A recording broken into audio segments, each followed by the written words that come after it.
Tom Clancy. Who is this guy? Is he the main character of all these games? Nope. He is the guy who wrote the books these games are based on. Maybe it was before my time, or because I can barely read, but I had no idea these games were based off of books. One series made based off Tom Clancy's book is Splinter Cell. So, let's take a look at the game that started it all in Tom Clancy's Splinter Cell on the Gamecube. So, what is this game about? The story starts with two agents who were investigating something and were caught. Our gruffy dad, Sam Fisher, is called for help rescuing the two agents. After that, I blanked out. I'm sure there's some interesting things going about, but I kinda zoned out when the plot becomes this military catastrophe type thing. All I heard was World War III, the Middle East, and oil. You know, America. Some sections convey part of the story through news reports, but I think it makes it more confusing to me. It started flashing from news story to news story so fast sometimes that I started having more fun looking at the bottom headlines. One of the headlines was, Mark Jones was released from jail. Who is he? I don't know. But then, 3 in-game days later, he was back in jail. What did you do, Jones? I also thought the kids just staring at the officers with the guns was pretty funny. Kids have no sense of self-preservation. The first level of the game is a training course to show you all the mechanics of the game. It's a tutorial. They give you 2 courses. The first one is all your movement options in the game, which are all simple moves except the split jump. It was the most interesting, and I could not do it. I had no idea on how it's supposed to look, since all they do is give you a text box with a controller on how to do the move. A clip would have been helpful here. The tutorial part 2 is the action mechanics of the game. Since this is a stealth game, a lot of the mechanics are about hiding and being sneaky. There were some interesting mechanics in this game, like being able to sneak a peek into the room before completely opening the door. It's a little odd to use since you have to be on the door option and then hit left on the control stick to be able to get the option to open it this way. Selecting actions is a little unusual in this game. When you have multiple options, you scroll through them and select the one you want. Since this is a stealth game, you usually are moving around a bit slow, so it's not an issue having to scroll by to select your action. Sneaking is the main mechanic in this game. So, how does it play? There's a meter on the bottom right corner showing you how hidden by darkness you are. The meter has white lines, which are probably different levels of hidden, which I think could have been used to take riskier routes, but I never used them besides the last level to make sure I'm always hidden as possible. I'm sure the other levels of hidden can be used in certain situations, but I never took the chance because I don't know how hidden I am in the other ranges. This is one of the complaints I have with this game. They don't show you the range on anything. How far do you have to be before the enemy sees you? How hidden am I in these other ranges? The game never tells you, and it's something you have to pick up as you play through trial and error. It's one of the reasons why I usually kept the bar below this one level. Also, having it under this level makes you completely invisible to enemies. I could probably shit in front of this guy and they won't notice me. Enemies are not the most complicated. There are guards with guns, civilians without guns, and dogs that appear a handful of times. The main variation of the enemies is whether you're able to kill the enemies or not, since this could completely change how you play through the level. The game, on top of having regular enemies, also has environmental hazards like paper glass on the floor that makes footsteps louder, video cameras, and wall mines.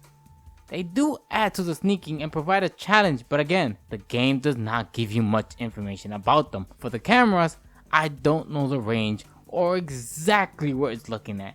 I just know not to be in the area that is generally pointing at. The wall mines have this timing thing where the light flashes between green and red. At first, I thought it was just a visual indicator to let you know that they're there, but they actually serve another purpose. If you disable them when the light is flashing red, it'll blow up on you. The only way to disable them is to time it on the green light, and you're somehow supposed to know that. You usually have to crouch and walk up to them as the bombs are movement sensitive and only trigger when you move too fast, not the enemies.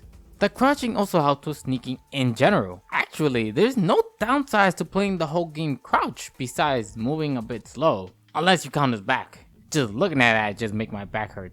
The downside of not playing crouch is that there is a noise level as well. and walking or running up straight causes the most amount of noise. There's no meter for this one, so this is even more trial and error than the other one. It's just easier to never stand up unless you're sure it won't alert anyone or no one's around. The game is pretty flexible on how to beat it. You can try to pass all the enemies without killing anyone, which I have to say feels pretty cool being able to do. Or you can do what I do and leave no witnesses. There are a couple of different ways to take out enemies. If you move quickly enough, you can get behind and grab them. This is useful because you might not want to kill your enemies, as you might need them alive to interrogate or open a door. After you're done with them, you can just knock them out, although it feels like I just killed them. You will also need to hide the body if you take out an enemy. This is important, because if an enemy finds a body somewhere, you will cause an alarm to go off and have other enemies on high alert. You will also get a certain amount of alarms depending on the level, and if you trigger it too many times, it's game over. This is the biggest complaint I have with this game, the finding of the body alarm. There is a mechanic in this game that if you don't know, it will cause this game to be completely unplayable.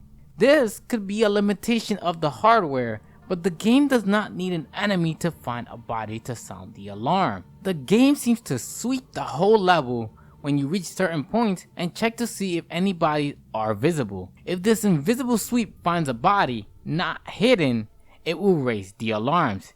Even if all the enemies in this section of the level are dead, nothing happens except the alarm counter going up, and if you ring the alarm too many times, it's game over. This drove me crazy trying to figure out what I missed. So, every time you take out an enemy, you have to pick them up and put them in a dark area. I do wish they let you open doors while carrying someone. It's a bit annoying having to pick up the body, bring them to the door, put them down by the door, open the door, pick them back up, go into the room, and then put the body down, since doors also close automatically after opening them. After knocking enemies down, they will also drop things to help you along, like items, but most of the time they'll drop data. Thanks for your data. You should have read the terms and conditions, sucker. This data could contain information you need to get, or even notes that contain passcode for doors.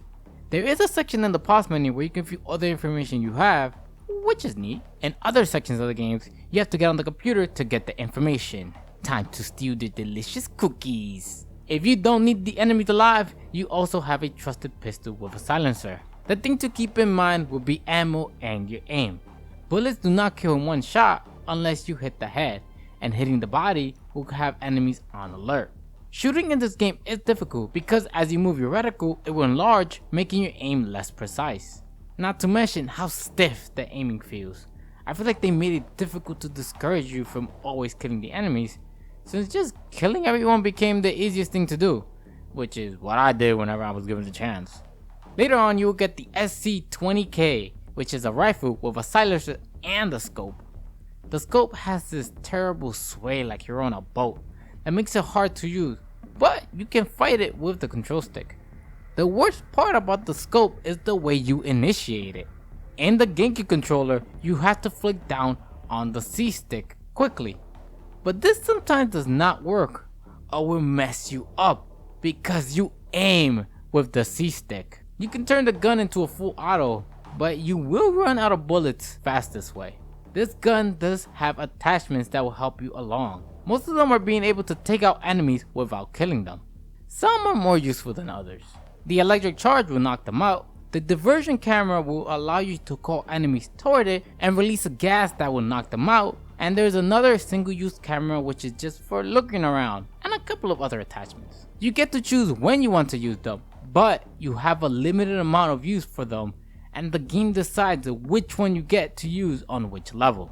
My hoarder tendencies of I will definitely need this later on a more difficult part, but not this difficult part, did cause me to take a while to use them. On top of the attachments, you also get gadgets. These will be used more to supplement your sneaking around more than anything else. They had things like camera jammers, automatic lockpicks, and my favorite, optical camera. This camera lets you view the other side of a door without alerting the enemies, letting you assess what's on the other side before jumping in. It was the simplest equipment, but it's one that made this game unique and I felt like an actual spy. It kind of makes the peeking option redundant. One piece of equipment you always have with you is your goggles. The goggles let you flip from regular, night vision, and thermal vision. They are helpful in certain situations, with each one having their ups and downs. There's also items that are separate from the guns you can use, which also help. It could be health packs, frag grenades, and other tools. You don't really need to use any of them, but they are helpful in sticky situations. You can find more of these items around the level if you search around in rooms, and again, you can only use what the game gives you for that level. Health packs are a blessing, as you don't regenerate health. This is important because there are only a handful of levels, but they're pretty lengthy. Even with the levels being long, the game is very generous with checkpoints, but do make sure that you beat it on that sit down, as checkpoints will not save to the memory card unless it gives you that option. I do wish the game gave a better map, if they ever do give you a map, because it doesn't tell you where you are. There's usually not a big deal with linear levels, but this game has an issue with objectives. Usually you have to do something or make it to the end of a level, but man, is finding the end of the level or knowing what you have to do confusing sometimes. This could have been done faster by having an arrow or something visually as to where the objective is when you reach it. Since the game is stealth based, you're going around slow, causing the levels to feel even longer than they really are. It does not help that there are certain sections where you have to wait until the enemies are done talking to be able to continue, even if you're retrying the level again. However, there are some funny sections in the game that made me laugh, like this one. To talk to your superior. Perhaps I can help you, sir. By fetching your superior. I'm all there is. How can I help you? I'd like to register a complaint. Then you'll have to ask at the desk to your right. Very well.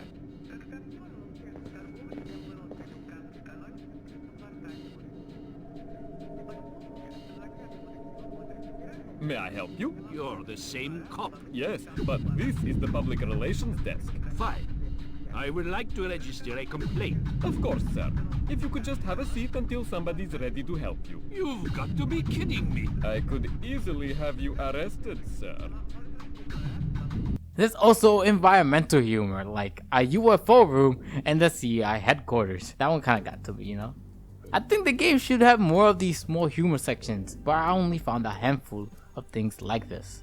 One thing that separates the Gamecube version of this game from the other ones is the Game Boy Advance compatibility of this game. If you have a Game Boy connected to the game, you will get additional features. This feature comes with a much appreciated map that when you scan will show you where the enemies are and what directions they are facing. You're able to use the attachment Sticky Bomb that these enemies triggered by the Game Boy. Diffuse wall mines, which you could do without this as well. And control turrets through the Game Boy and shoot. Although good luck aiming with this thing. I do wish the map was just a part of this game, but the other features are just small or insignificant extras. It feels like they came up with the map idea then needed to create more features for this thing. Besides the main mode, there's not much to do.